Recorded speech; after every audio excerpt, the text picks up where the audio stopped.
असां सां गॾु लीगल एड सोसाइटी जा लीगल एडवाइज़र मौजूद आहिनि यासिर यूनुस साहब। असां उन्हनि जी तरफ़ वधंदासीं ऐं ॻाल्हि ॿोल खे वधाईंदासीं। यासिर साहब, फर्स्ट ऑफ ऑल वेलकम तव्हांखे असांजी पंहिंजी जेको आहे हिन ट्रांसमिशन में। ऐं तव्हां असांखे ॿुधायो त जेका लीगल एड सोसाइटी आहे उन हवाले सां जीअं अक्सर असां ॾिसूं था त असांजा जेको डेली बेसिस ते अॼुकल्ह ॿार अगवा ॾाढा थियनि था, त अगरि उहे ॿार अगवा थी वञनि था के जो घरनि जा, त उन्हनि खे छा लीगल एड सोसाइटी का अहिड़ी कंसल्टेंसी, को सुठो वकील, कहिड़ियूं जेके फैसिलिटीज़ आहिनि उहे तव्हां अहिड़नि पेरेंट्स खे, अहिड़े घर खे तव्हां मुयसरु कयो था, छा करे सघो था, या फ़िलहाल लीगल एड में इन शइ जो कुछ आहे कोन? देखिए, being a part of legal aid society हमारा जो नंबर ऑलरेडी मेंशन होगा मेरे ख्याल से कि ऊपर 0800 70 80 6।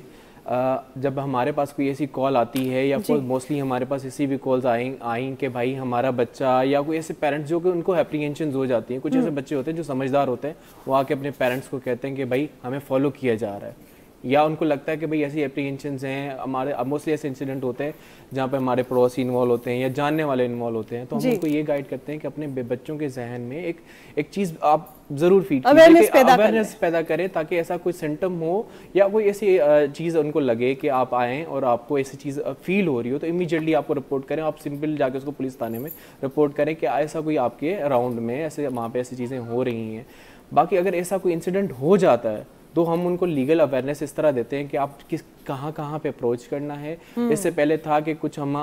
लीगल असिस्टेंस भी प्रोवाइड करते थे, कुछ ऐसे फाइनेंशियल इश्यूज़ की वजह से हम इस चीज़ों को थोड़ा सा बैक ऑफ करना पड़ा। वी आर प्रोवाइडिंग देम कि जहाँ पे उनको अप्रोच कर सकते हैं, हम नीयरेस्ट अप्रोच करके उनको जो है लीगल रेमेडी प्रोवाइड करते हैं, ताकि वो इटसेल्फ जाके वहाँ पे अप्रोच करें, उनको कोई वकील के थ्रू जो है वो वहाँ पे नहीं पहुँचना पड़े। नहीं, एक और बात है कि अगर वो पुलिस स्टेशन जाते हैं तो पुलिस स्टेशन जाकर इटसेल्फ वो FIR होती है, या कुछ ऐसा क्या होता है जो हमारे देखने वाले ये जानना चाहेंगे कि अगर फ़र्ज़ करें मेरे बच्चे को कोई फॉलो कर रहा है, बच्चे ने घर पर आकर बताया, सबसे पहले तो मेरी रिक्वेस्ट है जितने भी देख रहे हैं कि अपने बच्चों से इतना दोस्ताना माहौल ज़रूर रखें कि आप उनको ये बताएं कि अगर आपको कोई फॉलो कर रहा है तो आप आकर अम्मी अब्बू या घर में बहन भाई को जरूर बताएं। अगर वो आपको बताता है आपका बच्चा, यानी मेरे बच्चे ने मुझे बताया कि ये मसला है, मुझे ये अंकल 2 से 3 दिन से फॉलो करें, या मुझे जैसे कि अभी मैंने 5 स्टार चुरंगी की बात की कि वहाँ पे बच्चे को अगवा करते करते वो बच्चा बच गया, क्योंकि इलाके वाले जो हैं उन्होंने उनको देखा और उसके बाद जो है वो सब लोगों ने ग्रैब कर लिया उस बंदे को, और अच्छा वाला उसकी धुलाई हो गई। मुझे ये बताएं कि अगर बच्चा आकर ये कहता है तो पुलिस स्टेशन में जाकर उसके खिलाफ FIR होगी, सेल्फ डिफेंसिंग FIR होगी, क्या चीज़ होगी? देखिए, मोस्टली केसेस में क्या होता है कि जब फॉलो कर रहा होता है तो मोस्टली सारे इंसिडेंट का जो लोग होते हैं उनका पता नहीं होता, तो हम सीधा जाके अननोन पर्सन का जो वो इंसिडेंट जाके रिपोर्ट करते हैं।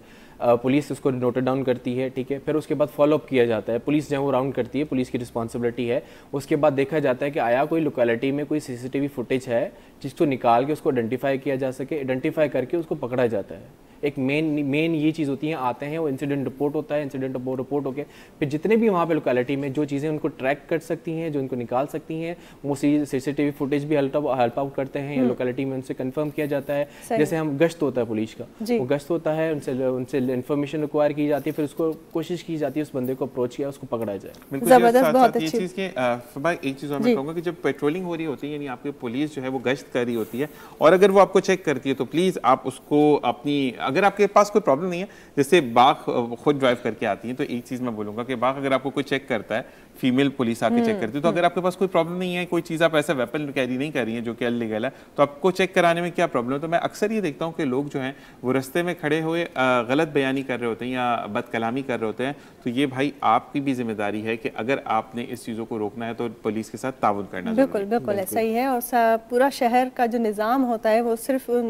जो है किसी कुछ इदारों पर मुश्तमिल नहीं होता, उसमें हर फर्द, हर बंदा जो सिटीजन है उस सब पे वो जिम्मेदारी लागू होती है। वकील साहब, मुझे ये बताइएगा कि मेजरली जब कॉल्स आ रही होती हैं और सब क्योंकि लोग घबरा जाते हैं कि अगर उनको कोई फॉलो कर रहा है, या आजकल बहुत ज़्यादा डोमेस्टिक जो रॉबरीज हो रही हैं, यानी घर की जो घरेलू मुलाजमीन है वो इस तरह के कॉजेज़ कर रहे हैं, और आप आम फहम जो रूटीन लाइफ है उसमें आप चीज़ें देखते हैं, तो अगर कोई रेगुलर कॉल कर रहा है या रेगुलर उनको वो आपको ये कह रहे हैं कि मैंने रिपोर्ट भी करवा दी है, मुझे उस पर भी कोई खातिर ख्वाह कोई नताइज बरामद नहीं हो रहे, तो इस सूरत में वो फिर अगर आपसे रब्ता करते तो फिर क्या आप सिनेरियो उनको देते हैं? देखें, एक सिनेरियो ये होता है कि जब हम घरेलू में या कोई ऐसा वर्कर रखते हैं तो मेन इंपॉर्टेंट ये चीज़ आती है कि आप उसकी पुलिस वेरिफिकेशन करवाएं, that it is a mandatory. ठीक है, हमारे यहाँ पे कॉन्सेप्ट ऐसा होता है कि आया, ठीक है, गली मोहल्लों से देखा, उनको रख लिया, ठीक है। मोस्टली इंसिडेंट तभी भी रिपोर्टेड होते हैं, ना हम कोई ऐसा उसकी वेरिफिकेशन रखते हैं कि आया उसका पुलिस रिकॉर्ड उसका अवेलेबल है या नहीं। अभी रिसेंटली कुछ ऐसी थी मेरे ख्याल से वर्कर्स जिनकी जो है वो लिस्ट भी पब्लिश की गई थी पुलिस के कि ये फला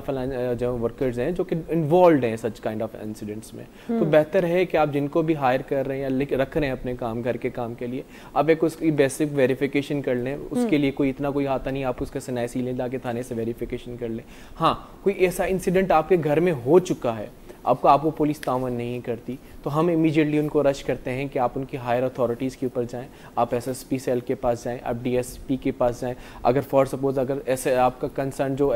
थाना है वहाँ पे जो एसएचओ है वो आपको कोऑपरेट नहीं कर रहा, आपकी रिपोर्ट नहीं लिख रहा क्योंकि आपकी वैलिड रिपोर्ट है, आप उनको सीधी जाके एसएसपी या डीएसपी में जाके उनके खिलाफ आप एप्लीकेशन दें, तो वहाँ पर इमीडिएटली डायरेक्शंस आती हैं कि आप कंसर्न थाना जो है वो उसकी इंसिडेंट को रिकॉर्ड करें और उसका जितनी जल्दी हो सकता है उसको पकड़े, उसको रिलीव करें। अच्छा, अगर वो कहते हैं कि हमारी डीएसपी या जो भी हमारा जो रिपोर्ट लिखने वाले हैं या एफआईआर जो काटने वाले हैं वो नहीं कर रहे और वो आपको हमारा ये प्रोग्राम यानी बरकत रमज़ान देखकर वो आपके टोल फ्री नंबर पर कॉल करते हैं और वो कहते हैं कि यासिर यूनुस साहब को हमने देखा था, तो हमें जो है वो हमारी मीटिंग उस थाने के इस बंदे से फिक्स करवाएं, तो क्या आप लोग इस तरह भी करवाते हैं कि मेरी एफआईआर नहीं काट रहा, प्लीज़ वहाँ पर कॉल कर दें या कोई रहनुमाई आप वहाँ पर थाने में फराहम करें? देखिए, अगर फॉर सपोज हमारे टोल फ्री नंबर के ऊपर कॉल आती है तो उनको हमें इमीडिएटली कहते हैं कि अगर आप थाने में गए, ठीक है, आपने हायर अथॉरिटीज़ को जाके एप्लीकेशन दी, आपकी नहीं हुई, ठीक है, आप इमीडिएटली एक 22A की पटिशन होती है, वो आप 22A की पटिशन जाके मजिस्ट्रेट के सामने फाइल करते हो, वहाँ पे पुलिस एफआईआर रजिस्ट्रेशन की आप जो वो ऑर्डर लेते हो, सीधा जाके थाने में अप्रोच करते हैं, हम उनको लीगली इस तरह गाइड करते हैं। ठीक है, आप गाइड करते हैं कि सही तरीका क्या है। बहुत अच्छी बात।